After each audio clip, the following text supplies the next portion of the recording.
Hello, everybody. Welcome to Moxie Bets, presented by Caesar Sportsbook. I'm Katie Mox, and today we're talking NFL free agency news and Oscar picks with our guy, Dave Dameshek of -3. He's on that twice a week. Also, Extra Points Podcast Network. Shek, how are we doing?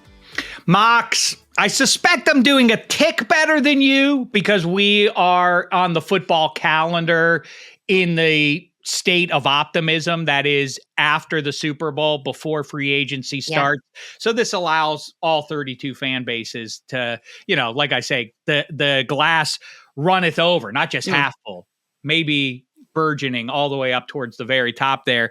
Although all of football America has to weigh in on who the Pittsburgh Steelers starting quarterback should be in 2024. But that's me. I'm worried about you, Mox. I extended my condolences to you after the Niners' narrow loss to the Chiefs. How are you doing, 3-4 weeks after the fact? Well, thank you for your sympathy and empathy. I do appreciate that, because it is, and I've said this before, being a fan is such an insane experience because you put so much time, effort, emotion into this team winning that when they don't, you are upset for days or weeks after the loss. And I think back, I'm like, it's just a game, but it's never just a game, right? It's leading up to this point. And like you and I said the last time you were on the pod, I won't bet against my team. I don't always back them on things, but I'm not going to bet against them. I'm very, very superstitious. So it was hard. It was tough, especially because the Niners have lost the last 3 Super Bowls that they've been to, the last 2 Super Bowls to the same damn team and quarterback. And it starts to feel helpless. Shek. It starts to feel I'll tell you, I generally invoke the team named the Cleveland Browns when I say this, that, you always hear the cliche about like consistency is what you want to strive for. And I think the Cleveland Browns disprove that notion. Do you want to be the New York Jets level of consistent? No, you want to aim a little bit higher there. Right. The Niners have now taken this weird spot that I don't think most football fans, the other 31 fan bases out there, don't regard the Niners fan base as a suffering lot. But my great pal, the Dutch mook, Paul Cohorst, who's been riding with the Niners for, 5 decades at least, pointed out, if you were born, if you're a 30-year-old, 35-year-old Niners fan, you can look at the trophies that your forefathers celebrated, but you ain't got none of them. It hurts extra bad, as a matter of fact. It's the analogy or metaphor or simile. I don't know what the hell. It's sort of like if you're a Niners fan, I'm not taking a shot at you, Mox, but you're a little bit like if you're with Niners fans who got to celebrate Montana and Young and all of that stuff. You're allowed at that party. You can join them at the bar, but they're going to make you drink non-alcoholic beer. Like, you can be in on our toast, Mox, but not really. You're not really a part of the glory days here. No booze for you, right? I feel for you. Well, as someone who was born in 1984, I do have some of those rings under my belt of being alive, at least. But so you remember the Steve Young monkey off the back Super Bowl then? Not really. I mean, I was very young. I remember being at the Super Bowl parties at our house. I remember, the games, but and I've watched the clips and stuff of that. But no, as a young child, I don't have the specific memory because I think I was mostly just running around playing with the other kids. Think about that. Lions. I mean, the horrible losses. That one that they suffered to the Niners, in fact, makes the very short list. I made the case. I like to make lists of all manner about sports, football in particular. And I made the most painful losses of the Super Bowl era. I think rightly, and I'm not trying to, not recency bias. I think that Lions one goes down in history. It's like, man, they really let one go there. And I think the Niners should feel the same way, not to hurt your feelings worse, but when you have the dynasty on the ropes, and even you get to overtime, but I mean, you should have handled it even before OT arrived, but that you got to overtime against that team and it didn't work out. And no matter how many times Romo or Olsen or whoever else decrees as they are walking off the field with their heads down, like, hey, That team has nothing to hang their heads about. They're going to be back. There is no guarantee. Dan Campbell told us as much, like, I don't know if we're ever going to get back to this spot. Right. That's why it hurts so bad. Yes. You missed an opportunity, and 21st century history at least tells you that the Super Bowl runner-up ain't going to be making a run at the Super Bowl next year. It is a pox to make the Super Bowl and lose it this millennium. Well, and that's basically what Deebo Samuel said. He was like, everyone says, oh, we'll be back next year. He said it took us 4 years to get back to this point. And what has history told us? The runner-up at the Super Bowl almost never gets back the next year. And yes, this 49ers team is still stacked. They're not losing anybody. Why? Because they got the cheapest quarterback, the best deal, because Brock Purdy costs them no money right now.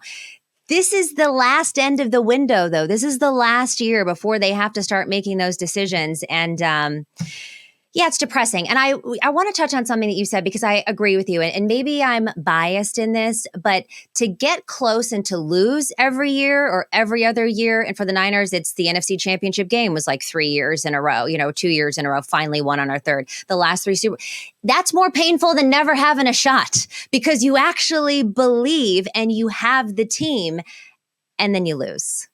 So yes, it's like being unlucky in love. Like, you keep putting yourself out there and you think you found that certain someone, and then you had your heart ripped out again. Yeah. Maybe it's better to just to not involve yourself in affairs of the heart.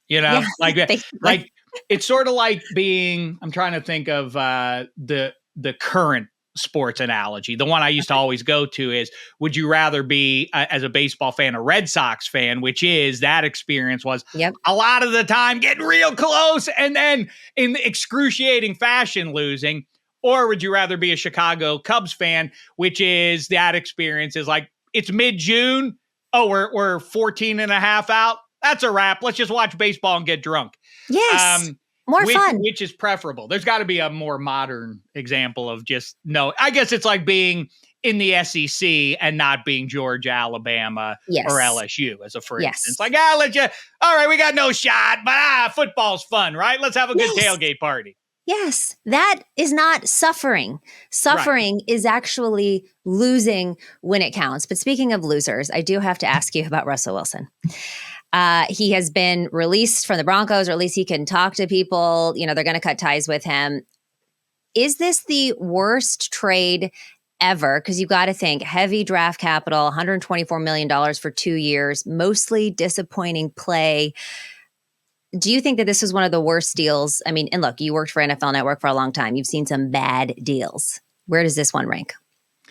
Well, I've seen a lot of the sentiment. This is the worst trade in major sports history, or at least in NFL history. But of course, the worst, the damage done to the one that before Deshaun Watson, I think people would point out is the Herschel Walker trade from the Cowboys up to Minnesota. But of course, that didn't scuttle the Vikings for half a decade.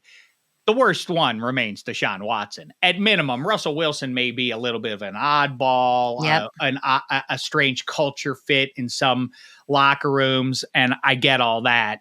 He's not a bad human being, and the hit is roughly the same. Well, actually, the 85 million.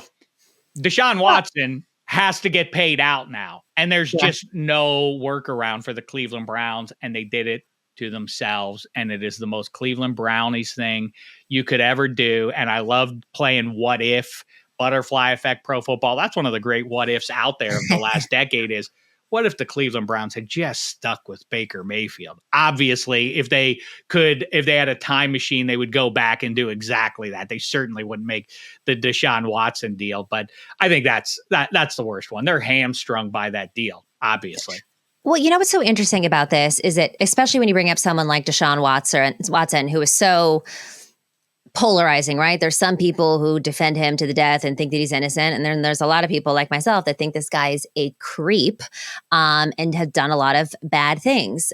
And rightly so, he got a lot of heat for that. But you look at people that are saying things about Russell Wilson, like I believe it was Broncos legend Carl Mecklenburg that came out saying, oh, he's not a leader. And you have these athletes that do actual terrible things. And then there's Russell Wilson, which, yeah, he didn't play that great and he was getting paid a lot of money. But does he deserve the amount of, for lack of a better word, that he's getting from talking heads right now? Well, right. In the context that you provide, it is weird that there are some human beings, and it transcends just sports, that some people can do the same thing that another person can do, and the reaction will be very different to it. Some people get a pass for their behavior where other people have their careers or lives crumble around that. It's weird and hard to identify exactly the reasons behind that. Yeah, Russell Wilson, it is kind of that sort of how you want to see Russell Wilson. Obviously, the positives for him is, he did go to 2 straight Super Bowls. Yeah. And, you can, if you want to be cynical about that, as you said, where Brock Purdy's concerned, I think it is a fair point to make that in this salary cap structure in the NFL, the sweet spot is having your franchise QB, but having him on his rookie deal. And how I know that is 50% of all the quarterbacks who start a Super Bowl this millennium are on their rookie deal. That's not a fluke, especially in the age of Brady and Peyton Manning and all these guys in their late 30s and 40s going to Super Bowls. And still it's offset by quarterbacks on their rookie deals. Yeah. But obviously we know the Russell Wilson resume. And 2 years ago, I was certain he was headed to the Hall of Fame. He just needed to string out another 3 to 5 years of positive numbers. And maybe the most important among them for Russell Wilson's resume is being a winner. He's one of those kind of guys that the numbers don't necessarily reflect that's part of the narrative of Russell Wilson, at least. The last 2 years, if you watch him, you can see that is not the Russell Wilson of 5 years ago. So I understand people knocking him. I also think in a world of Deshaun Watson's, it's a little severe for him. And I think, people are trying to talk about, but then on the other side of that coin, I'm hearing a big sentiment from, I'm a Pittsburgh Steelers guy. I hear a lot of noise from Steelers fans about what are you talking about, Dave? They go get Russell Wilson. He's better than Kenny Pickett. It's like, I get the name brand of Russell Wilson. I get that he would be essentially free, borderline free to them, at minimum and all that. Yes. But does Sean Payton know about quarterbacks? I think he does. And he has announced to the world, our football team is better off with only Jared Stidham on the roster and us $85 million in the hole without Russell Wilson than having Russell Wilson just merely lingering around the building as a backup. They're better off without Russell Wilson. That should be enough of a red flag. Yeah. Pretty only the most desperate teams. And I don't count the Steelers as being as desperate as a lot of people would perceive them to be. So we're going to get into the Steelers because that is a whole other question. And I do know that Russell Wilson is one of those quarterbacks that are kind of in the media carousel right now about who potentially could be the Steelers quarterback. But let's just keep it with the Broncos right now. Who do you think is going to be? Jarrett Stidham? You got Sam Darnold, Gardner Minshew coming up free agency that could be good.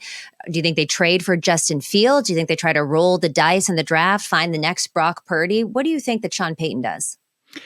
I think it's important when you look in the QB league where we are right now, and things obviously change vastly, and you can tick back through every year. It's fun at this time on the calendar to look at what draft analysis and free agent analysis looked like. Look it up because it is like, oh, the assumptions were there. Oh yeah, I forgot about that. That's who everybody was talking about. Oh, that kid can't miss. Oh, he missed. All that kind of talk is fun to look back on a year ago, 3 years ago, and so on. I think it's important right now though to take a look at the QBs in the draft class that'll be 2025. So there are not a lot of juicy names there. Shedeur Sanders is there, but there's not a ton of depth if you look at it right now. Wait, oh, you mean next year? Next year. Okay, so I'm like, he's entering the draft? Okay. Yeah, and look at the free agents that are going to be available at QB a year from now. It's a worse list than exists in both the draft and in free agency. Know better than anybody. The last time there was a bad quarterback draft, who'd the Steelers get? Well, I mean, do look at that. And if you think that we'll play it out with this situation for this year. In fact, where the Steelers are concerned, you've heard a fair amount of that. Like, let's Kenny Pickett one more year. If it doesn't work out, then that's it. Then they have to go after a quarterback. 2025 doesn't present a lot of options in that regard. That's why I've advocated for Justin Fields in that particular situation, just because you can flood the zone a little bit with high pedigree talent in Justin Fields. And now you at least have two guys.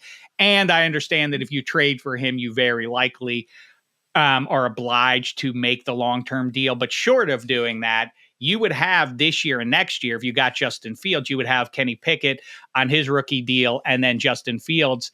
And that would be a combined like $33 million spread over 2 years. That's, as bargain basement, a quarterback room as you can conjure, at least among those two guys. But okay, to answer your question with the Broncos, the Broncos are kind of jammed up because of Russell Wilson's deal. So are they able to take another free agent from somewhere else? Not unless they're going to get the same deal that they're extending to anybody who wants Russell Wilson, which is that the Broncos are paying Russ's salary. So now you have to pay. And I don't even see where that exists. I don't know. No, maybe I don't have like the Niners with Sam Darnold. They're not. I think he's fine in the position that he's in, or even Minshew's like probably one of the best backup quarterbacks there is. Think about that. What Sean Payton is saying, just as a cautionary tale to everybody who is pounding the table. Russ is free. You got to take him. There's no downside to it. Sean Payton has Jared Stidham on the roster and a whole lot of uncertainty. And he's telling you we're better off without Russ. And Russ didn't play that bad in the second half of the season. So it's something internally, I believe. All right, so let's get into this. But also keep in mind with Russ, the other thing I would point out about him is that Russ idolized. I've talked to Russ about this. Yes. That he loved Drew Brees. I don't mean just as a man. I think that's obviously a major connection there. But I do think that if you blur your eyes a little bit, you can see why Russ would model his game after Drew Brees and see the Saints as the optimal spot, that offense and everything else. And Sean Payton had that guy and was like, nah, I don't like it. Nah, that's no good. Get me away from that. So remember that with Russ. I really, if he goes to the Steelers, I'm going to have to undo all my negative commentary. Yeah, I mean, we'll have to see. But you kind of already said what you want to happen with the Steelers. You want it to be Justin Fields. I'm an advocate of the Bears not getting rid of Fields. I know that's probably not going to happen. They've got their eyes set on Caleb Williams. Even with Caleb Williams, they still have all the same problems. And I do think that Justin Fields is talented. They need a better O-line, which they're not necessarily taking care of, even if you get Caleb Williams. Anyway, that's neither here nor there. I do think that Justin Fields would be very frisky, very fun on the Steelers. Also, Russell Wilson has been someone that's been in the mix with that. So Kenny Pickett, Mason Rudolph. I've heard, and you would know better, some Steeler fans really like and believe in Mason Rudolph. Yeah, he had a great end to the season when he won 3 games in a row, gave them a shot. But don't we know Mason Rudolph? Like we know what he can do. Are you buying into the last 3 games of this season after seeing all the tape that you've seen on him for a couple years now? Sure, more or less. I mean, I don't think he's Patrick Mahomes level, but as a reminder, on the AFC side of things, at least, everybody talks about the fact that you must get the superhero quarterback if you want any shot at taking down Patrick Mahomes and the Chiefs.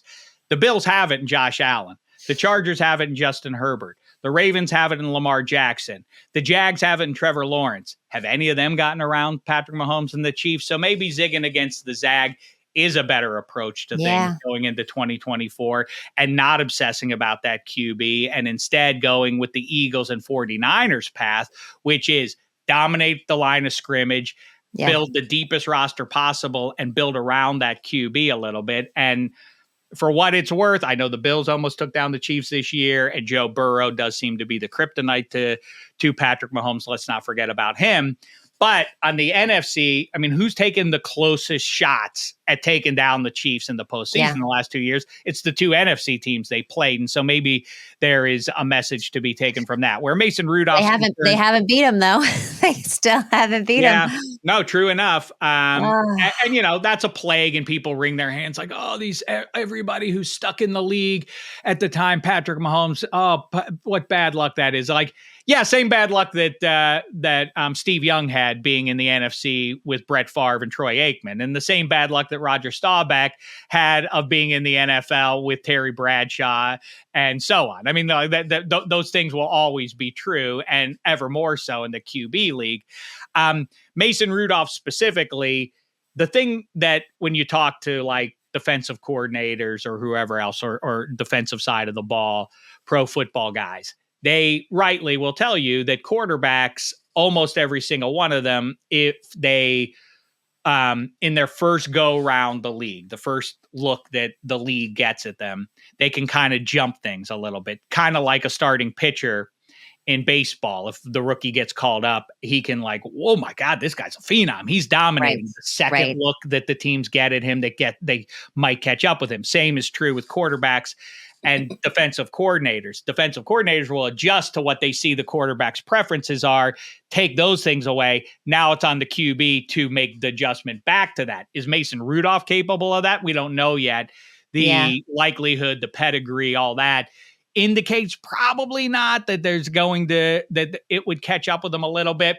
The practical concern, is he a fit for Arthur Smith's offense specifically? What Arthur Smith, if you watch the Falcons at all or the Tennessee Titans prior to that, you can see that Mason Rudolph, whose chief asset is standing in the pocket and you know, throwing the nice deep ball. I don't know if that's exactly what you need, but setting that aside, I do think, you know, the Steelers, all the rumors you hear around the Steelers and what they're going to do at QB are exactly that. They're rumors, reporters talking to other reporters. For the 99% of what you hear, like I'm hearing that they might be interested in that. Omar Khan and the people in that building do not talk. When they do talk, they are fairly straightforward. We want Mason back. His gang knows that. He's going to test the market first. That's not a lie. They are telling you that that's the case. And when you say to Mike Tomlin, what do you think of Kenny Pickett? Is he your starter? Yeah, he's our starter. Why? We don't have any other quarterbacks on the roster. So of course there's some pap and jive involved, but so is true for all the teams right now. Everybody saw it with Kyle Shanahan and with Trey Lance. You know, they're like, what are you going to say? Starter, but you know that he's not. Yeah. Right. You're trying to keep your options open, basically. Mm-hmm. When you answer questions, what you're trying to do is not close the door on anybody.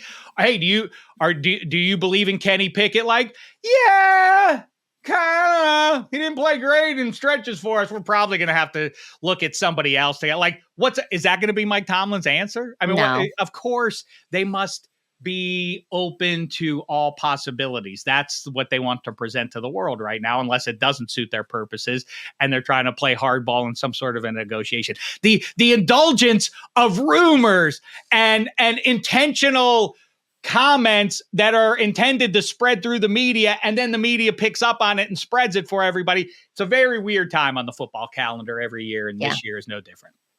Yeah. Well, one thing I do want to ask you too, what is your stance right now on Mike Tomlin? Because never had a losing season with the Steelers. But then again, if you're just hovering around 50% for years on end, did you think that maybe this was the time to move on and get some fresh eyes in there? Or are you like, no, this guy is our coach? And were you happy with the re-sign?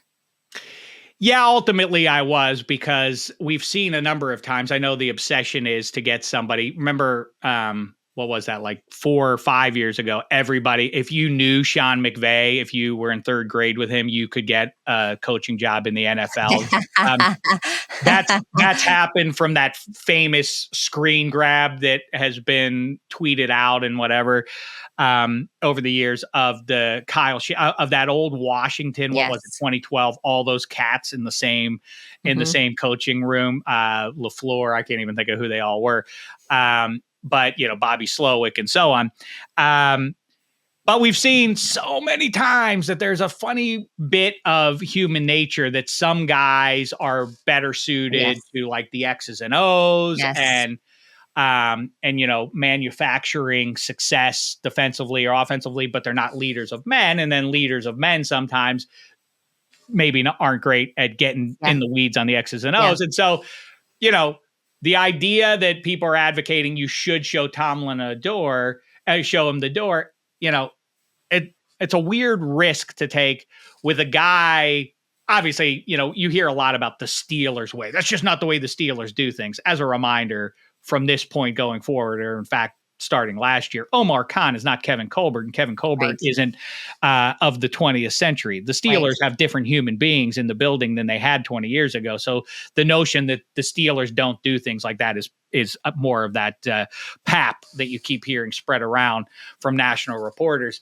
But yeah, bottom line is they were in a weird spot. They've been in a weird spot. Obviously, the second half of Roethlisberger's career kind of stands as a disappointment on a number of levels, and tragic at that, with Ryan Shazier's injury, and then the come apart with Levy and Bell's holdout and Antonio Brown holdout. And it feels like, man, they really should have gotten to another Super Bowl, maybe gotten another Lombardi or two somewhere in that stretch. But from the moment Roethlisberger hurt his elbow, the clock starts on the change in era.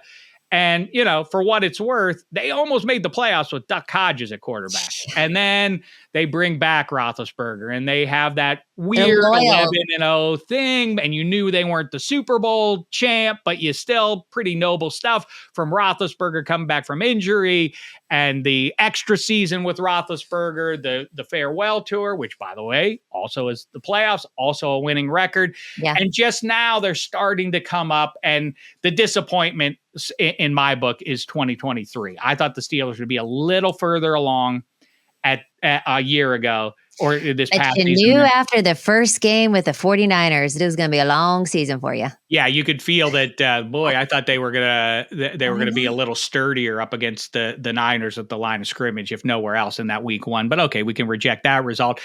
And all that, I mean, that was spook. That was like, oh, geez. Maybe the preseason was so good. Kenny Pickett looked so good. You were on the pod. I was kind of shaking in my boots a little bit. I was hesitant to take the Niners, and but I told you about preseason ball. Don't look at that. That's the Civil War reenactment. It only looks real. It's completely irrelevant. No one's getting hurt in Civil War reenactments.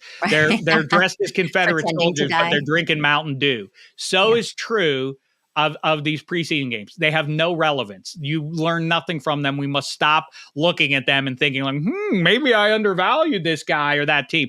No, forget that crap. But I did believe, coming off of the regular season prior, I thought, boy, they're building towards something here. Still, they did get to 10 wins. Yes. They were a playoff team. Yes. And I stand by the Tomlin. I think a lot of it has to do with, too, that if Tomlin every year if the Steelers every year were getting to like double-digit wins, and making the playoffs most years, and even without playoff success over the last half decade, annoying as that is, I think if they were like 30-point a game kind of team, I think you would think of them differently. It's the nature of every Steelers game. They win games 12-11, and then every week, no matter who they're playing.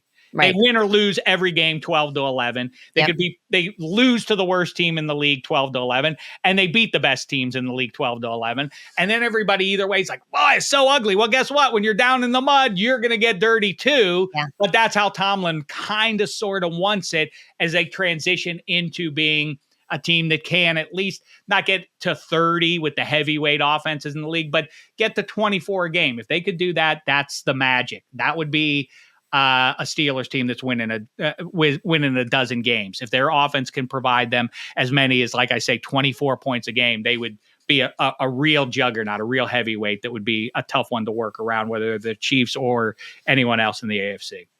Justin Fields, baby. I think maybe he's the one to get that done for you guys. Again, I don't want Chicago to get rid of him, but if they do, then I would love to see him in My Pittsburgh. formal prediction is, though, Mox, is that it'll be Pickett and Rudolph, and they'll draft somebody. But were I in charge, you could find a Brock Purdy. You could find a diamond in the rough. So that's the other thing. That's the other thing too that we ignore when we talk about gotta get the QB. Yeah, you do gotta get the QB, but we have amnesia if we think that the only way to get that QB is to have one of the top 4 or 5 picks in the draft. A lot of them bust. Many of those guys bust, and many of many Brock Purdy's happen, but there are plenty of guys, late first rounders, second round guys, third rounders, Dak Prescott, Russell Wilson, obviously Brady, obviously Purdy. And there are a number of examples that prove that point. And we just get in our own way by saying like, well, there's no chance of anybody making it unless they're in that top 5. Thinking. Aaron Rodgers, 20th pick. Behind Alex Smith. Let's keep in mind. Oh God, you had to bring it up. Even in that hierarchy, remember Patrick Mahomes went behind Mitch Trubisky. I mean, still first round guys, but perceived to not be as good as guys who busted out. So the idea that they have to be one of the first overall or top 3 or whatever else, boy, that guy probably doesn't have a shot is out. And the other one is obviously Lamar Jackson, and the last quarterback taken in that draft in 2018 behind Sam Darnold and Josh Rosen. So there you go. Yeah, I mean, Trevor Lawrence was supposed to be the next Andrew Luck, and we've kind of yet to see that. But we do have to take a break. When we come back, we're talking Hollywood, the Oscars. We're making some bets. You're watching Moxie Bets. We'll be right back. Why should you bet with Caesars Sportsbook? 2 words, Caesars Rewards. Every bet brings you closer to the type of benefits only Caesars can offer. Hotel stays, VIP experiences, sports and concert tickets, and more. It's not just an app, it's an empire. Welcome back to Moxie Bets, presented by Caesars Sportsbook. Here with our guy Shek of the Extra Points Podcast Network.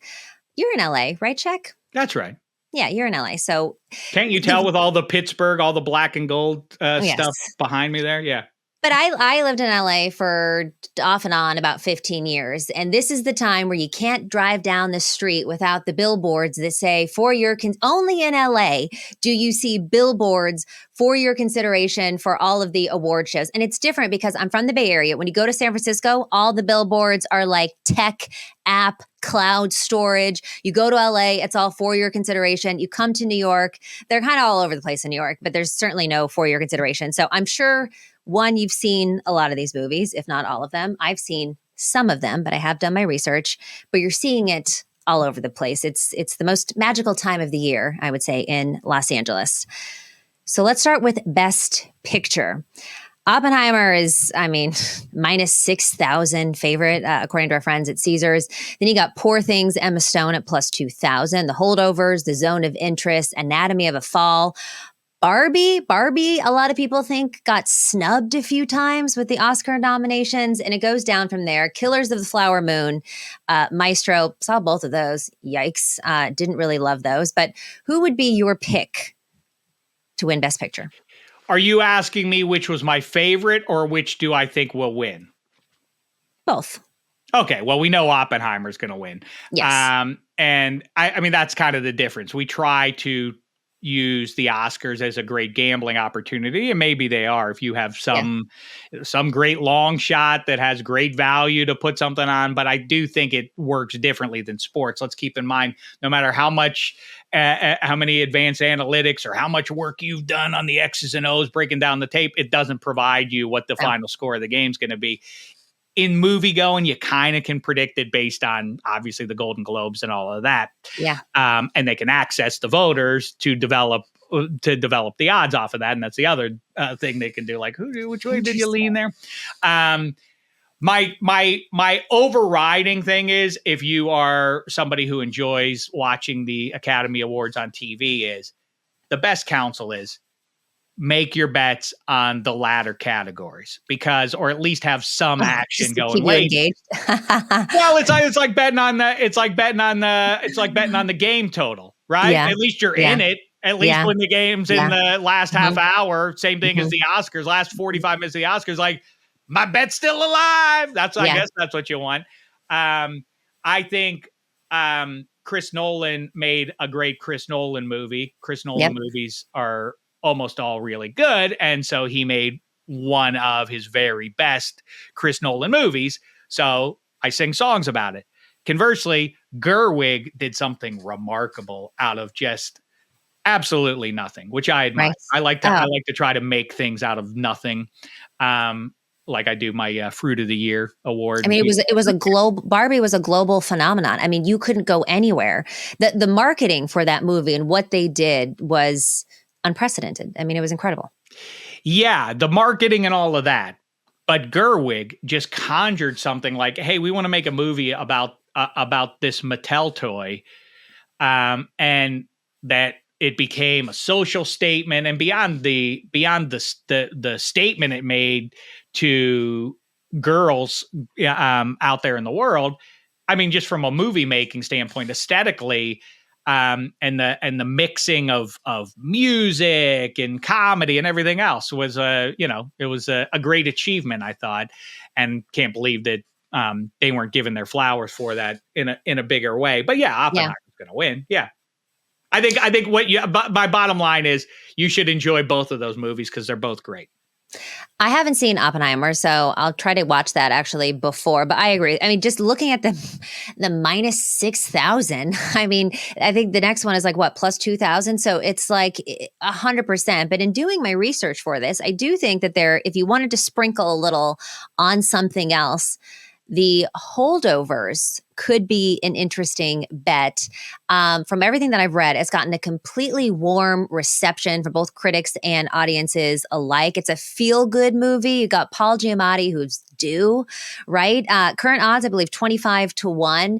But, and you would probably know better than me, if you look at the history of the Oscars, feel-good movies don't necessarily win Best Picture. It's more of those really heavy, pessimistic works of art, which, of course, leads itself back to Oppenheimer.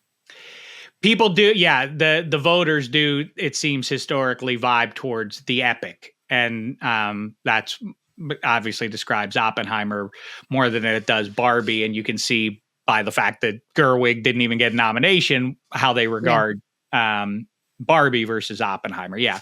I would agree with that. So you didn't even see Oppenheimer. For me, that doesn't make the short list of the best movies of the 20th People didn't like it. When I read reviews of just like normal people, they were like, Of what? Of Oppenheimer? Of Oppenheimer, yeah. I mean, the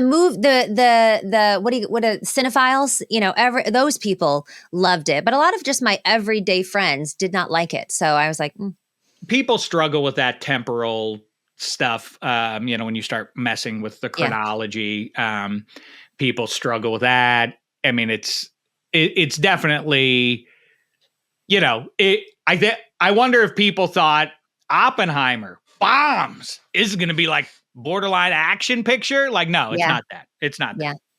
If that was your expectation, then I could see maybe being disappointed that you thought that this is sort of like a docu pic on a moment of significance in the human timeline versus but it's explosions and stuff and war. If you expected it to vibe in that latter direction, I could see you being like, a lot of talking. So yeah, exactly. A lot of talking, very drawn out. It's not your big act. I would agree. And especially because it was up against Barbie as like the male movie and then the female fun movie. And I think, it didn't have the explosions and the action necessarily that people thought it was going to be. It was much more of a think piece, I guess, if you will. Anyways, I haven't seen it. I will see it. I was just going to say, wait, you're analyzing this movie. You didn't even see it, Mox. I've done research. Talent. I've done research to analyze these movies here with you today. New segment. I come on and I have Mox describe movies that she hasn't seen and see how close she can get to them. and see how close I am to how they actually are. That would be actually a very fun thing to do. All right, so you brought up Greta. Obviously, a lot of people think she was snubbed for Best Picture. She is up for Best Director. Is that somewhere you see her winning? I think that would be deserved. I would like to see her get it because that would be a make good. To be honest with you, I don't know how they vote though. Do we now, when we get the nomination, do they get the nominations and then go back and vote on them? Or do we get the nominations and that vote within that vote also is the winner? Shek I don't know actually, but in my research, because if you heard the fallout from it, you could see some voters being like, we should make this right and give it to Gerwig.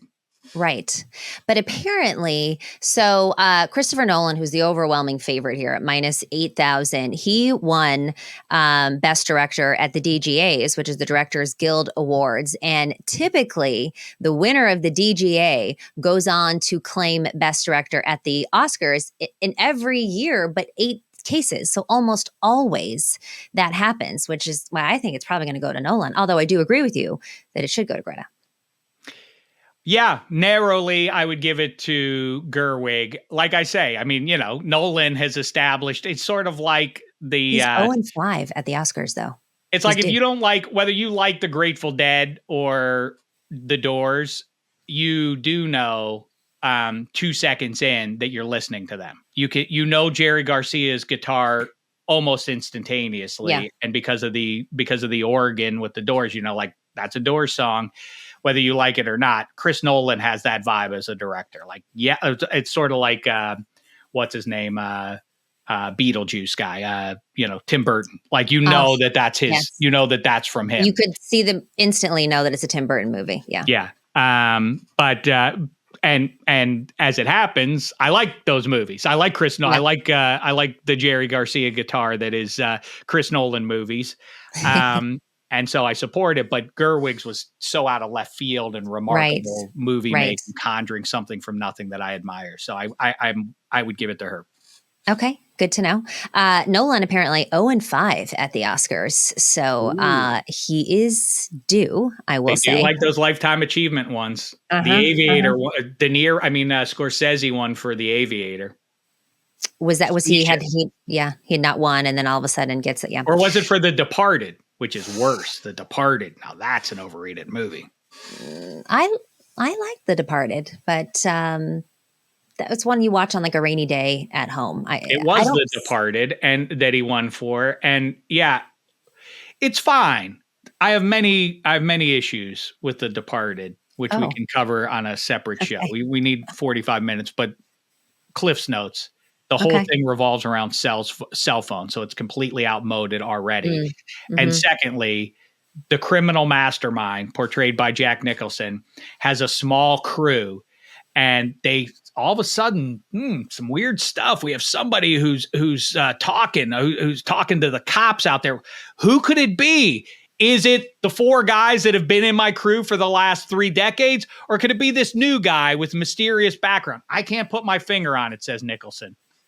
Ridiculous. What a ridiculous idea from it. It's the whole movie is built around the idea that Nicholson when you break it can't figure out that the DiCaprio is the is the guy who's working with the cops. Like, he's the only new guy you've added to the team. But they trusted him, and they thought that he was one of the guys. But yeah, I mean, again, I didn't see it in the movie theater. I watched that one at home on a rainy day, and it was fine by me. But let's talk about Best Actress. This one is the Battle of the Stones, Shek, right? Because you got Lily Gladstone, the favorite, minus 250. Emma Stone right after, neck and neck. Emma Stone apparently was favored heading into the SAG Awards, but then Gladstone won the SAG, and so these odds have flipped a little bit. It used to be that winners of Best Actress were always 35 or younger. But in the past 6 years, apparently the average age is 53. Gladstone 37, Stone 35. Not that it matters, just a little tidbit there. I like Emma Stone here. I thought that the whatever of the Flower Moon was boring as hell. I did not love that movie. And she was in bed almost the whole time dying. So give it to Emma Stone. Spoiler alert. Minus Sorry. 3. I didn't. We're honoring movies all week on the Yeah. on the show. And Kevin Hench, who is a cinephile and a screenwriter himself, Ooh. went in hard on Killers of the Flower Moon about how Like good or bad? How bad it was? He couldn't stand it. I haven't seen it. I watched the first 20, 30 minutes of it, and I enjoyed it so far, but I have not completed it. That's going to be my thing. When you're describing what the movie's in, I'm only going to watch the first 28 minutes and then determine all my opinions on the whole movie just based on the first 28 minutes. But I haven't seen Poor Things. I mean, Emma Stone feels, I love her. Yeah, it feels like it feels to me too, like, without having seen any of the movie, just seeing the trailer and stuff. Is it a little bit like her great movie? Not The Contender, the movie set in old England and with the great actor who she won the Academy Award 4 years ago or stuff. I'm really describing this movie to a T. The woman from The Mummy. Remember The Mummy? Who's the star of The Mummy besides Brendan Fraser? One of the most famous actors in the world now. Know what I'm talking about? No. Black hair, English. No. Like literally no idea. She was in, well, now I have to figure, well, anyway. Yeah. I also didn't see The Favorite. Wasn't she? So the character she's playing in The Favorite, it seems like that old English. I got to watch The Favorite. I have no idea what you're talking about. I've never even heard of The Favorite. That's a great movie. Olivia Colman is the Academy Award Olivia Colman. Yes. The woman I'm thinking of is The Crown. Olivia Colman was. Yes. She played Queen Elizabeth in a bulk of The Crown. Is that what you're talking about? Rachel Weisz is who I'm thinking of. Rachel Weisz is who I'm thinking of is the actor. And the director of Poor Things is the same director as is in The Favorite. So Dameshek wins again. I love that. I did see the Nyla movie. I thought Annette Bening was great. I don't think the movie has enough juice for it. And I thought that Carey Mulligan was amazing in The Maestro, but The Maestro was such a boring, horrible movie that even her incredible performance couldn't save her from this, I don't think. The only thing I have to say about, I haven't seen it, but the only thing I can tell you about that is that I've learned over the last 5 years or so that women think Bradley Cooper is very handsome. I do. What's great about that is a couple of years, maybe 5 so years ago, the kids and I used to go to this one diner in the neighborhood all the time. And not once, but twice this happened. That we would see the same double date old couple, like real octogenarian couple sitting there. Cute. And the same, one of those kind of places, regulars are in there. And we became regulars. And the other table, they came over, and the one time they came over and they're like, "We know who you are. We know who you are." And I was like, "Okay. Thank you. Have a good dinner." And then they did it again. And I'm like, "I got to ask you, who do you think I am?" We don't want to bother you. We can see you're with your kids. Obviously, well, at this point, you're on NFL Network, though, so they could know who you are. I'm who do you think I am? No, I could tell by the way they were behaving themselves. Oh, okay. The husbands had no idea. The women, though, they knew. Did they think? Who do you think? Who do you you're with your kids? Bradley Cooper? Did they say you're Bradley Cooper? You're Bradley Cooper, but I think Bradley Cooper. What a compliment! I can see it. Bradley Cooper would be deeply offended by that. Please don't say that too loudly for fear of one of his people coming and taking me out or something like that. No, I can see. Okay, we know this is the game you have to play, but okay. Uh-huh. I mean, I think you look like brothers or cousins or something. I don't think you're exactly, but I can see that somebody could get there. So that's you know which one I got the other day. I'm like a longtime friend, Matt Money Smith, who you probably know, voice of the LA Chargers, is responsible for this one. And the other people didn't disagree. Guess this is the best one I've ever gotten, I think. Okay. Pedro Pascal. I was over the moon with that comparison. In the eyes. Ruggedly handsome Pascal. And he's a little mysterious too. Boba Fett's best pal. Yeah, give me that. I'll take that one all day. Are you a Star Wars guy, by the way? Oh yeah. Listen, look at I my age. You know. Yeah, you're going to hate me. I don't like any of the old movies. I enjoy the newer. I think they're just too old to get into now. I think that I do like a lot of the newer movies, but I am obsessed with The Mandalorian, and I lose sleep over what happens to Grogu. Like, if he's not safe, I don't feel good about my life, which is crazy because he's not even a real character. But like, I feel like when that's on, my life revolves around the safety of Grogu. Listen. You're not human if you aren't worried about the little fella, you know, Yeah. even though he's not human.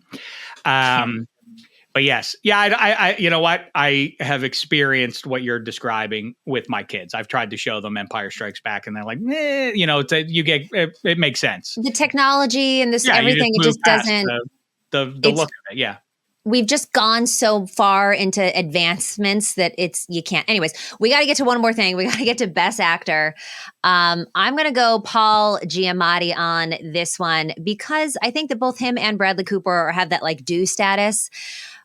But I thought that The Maestro was so bad and it was so forced of Bradley Cooper trying to get an Oscar that like I can't give it to him. But Giamatti has only ever received one Academy Award nomination for Best Supporting Actor in Cinderella Man. No wins. He was gaining some traction to win the Best Actor until Murphy, of course, who is the favorite here, won the SAG Award.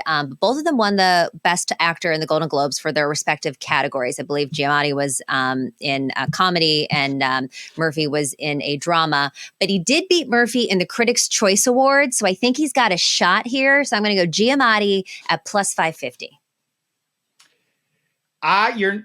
First of all, I like this because you're the second person who knows wagering who has said this to me this week. So I think there's some smoke there. And I do think, like you say, I think people like Giamatti, and that matters for something. And this maybe serves as his signature movie. It may not be his best movie, but it kind of serves as like we were talking about with Nolan, like he is playing Paul Giamatti, or what we understand his persona to be. And this may be our best shot to honor that, what we've enjoyed about that. So yeah, I could see that coming true. I'll do that. That's, you know what? In the name of fun, let's make that one, because it's going to go chalk across the board. You would think of all the big categories. Otherwise, this is the one. Oppenheimer is nominated for 13 awards. They can't win them all. But like only if there's this human tally individually of the voters going like, I voted for Oppenheimer too many times, but I think that your inclination is like, well, I think it's the best movie. And so you would be like, well, then everything it does is the best, right? Like if you're filling out your ballot, and you know, if you're voting with a political party, you would just vote all that. You would straight line vote that way, right? Wouldn't it kind of go that way, as opposed to like, I enjoyed the movie Oppenheimer more, but I enjoyed the directing better on this side. Like I wonder if you can hold two thoughts in your head like that as a voter. I don't know. I would get voter fatigue, but then I don't know at what point do you get voter fatigue? Do you get it at Best Actor? That's probably at the top of your ballot versus at the end when you're like makeup. You're like, oh, whatever. We'll give it to Barbie. Anyways, Shek, thank you so much for joining us today. You can follow him on social at Dameshek. You got the -3 pod 2 days a week. What else is going on? Correct. We got -3 going, a great one already, committed to history with Kevin Hench. Go back and listen to that one. We really pour over the movies. We did the last 50 years because The Godfather in 72 is maybe the best movie of all time. So we started the clock in 73 to 2023, the last 50 years. What was the best movie year? What are the best movies of this millennium? And so on. This is a rolling discussion this week on that show, and we will continue it on Thursday's episode with Matt Verderam and with our pal Kent Brown, movie talk, plus NFL free agency and all of that, plus extra points with Sarah Tiana. Noodles McClellan joins us from TSN, hysterical Noodles hockey analyst. And we get into the NHL trade deadline, and he shares a number of grand stories. I encourage you, Nate, the man, that you go check him out. I love that. I do have to say, I watched whatever show that was on Paramount Plus about the background of making. It's with Miles Teller, the background of making The Godfather, and then I went in and I watched Godfather 1 and Godfather 2 because I'd watched them maybe when I was younger, but kind of forgot about them. And I mean, yeah, you're of the thought that a lot of people think Godfather 2 is better than Godfather 1. I by a hair would go Godfather over Godfather 2, but they're both, top 10, top 15 movies of all time. Yeah. And by the way, you had asked me before the show what my favorite movies are of the 21st century. I think all my favorite movies are of the 20th century. Like I'm trying to think of what came out past you the year. Like movies, right? This last 24 years. Yeah, but I mean, my favorite movie of all time is Jerry Maguire. Pretty sure that came out in the 90s. 96, right? Yep. And then, a lot of the same, I like a lot of Cameron Crowe, Almost Famous. Pretty sure that came out in the 90s as well. No, that's 2000. All right. So that's one. And God, one of my other favorite movies. I don't know. I got one in that. A lot of Cameron Crowe. But anyway, Shek, thank you so much for joining us today, guys. This has been Moxie Bets presented by Caesar Sportsbook. Be on the lookout for our March Madness Bracket Challenge. You can win a spot here on Moxie Bets. We'll see you next time.